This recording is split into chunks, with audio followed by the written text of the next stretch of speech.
बुद्ध को जब आखिरकार ज्ञान प्राप्त हुआ तो उन्होंने कई दिनों तक कुछ नहीं बोला। वो बस शांत होकर बैठे रहे और आखिरकार जब बुद्ध बोले तो उन्होंने कहा, लाइफ इज सफरिंग, अर्थात ये जीवन दुखों से भरा हुआ है, जो बुद्ध का पहला आर्य सत्य था। फिर उन्होंने इसे आगे जारी रखते हुए कहा, इन दुखों का कारण है तथा इन दुखों का अंत भी है।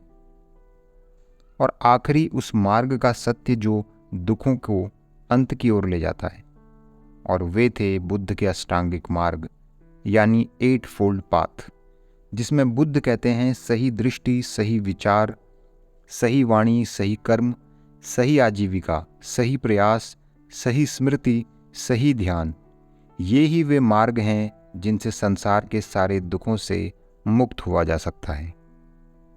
बुद्ध का पहला अष्टांगिक मार्ग है सम्यक दृष्टि, अर्थात जो है वही देखना और जैसा है वैसा ही देखना, अन्यथा न करना और कोई कारण बीच में न लाना।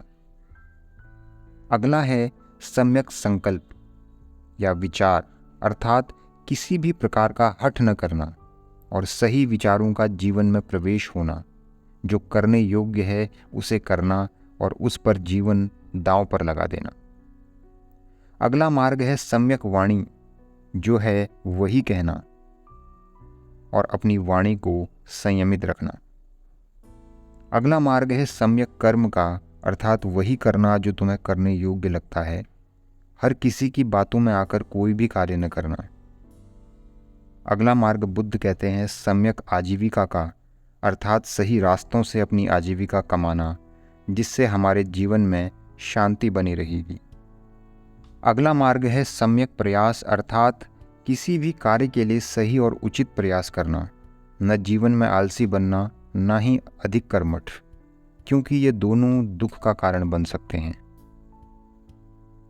बुद्ध का 7वां अष्टांगिक मार्ग कहता है सम्यक स्मृति, अर्थात व्यर्थ को भूल जाना और सार्थक चीज़ों को संभालना।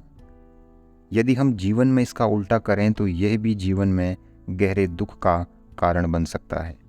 अंत में बुद्ध कहते हैं सम्यक ध्यान, अर्थात सही चीज़ों का ध्यान करना तथा उन चीज़ों का ध्यान न करना जो तुम्हें अनुचित इच्छाओं की ओर आकर्षित करते हैं, क्योंकि हमारी इच्छाएं ही हमारे दुखों का सबसे बड़ा कारण है।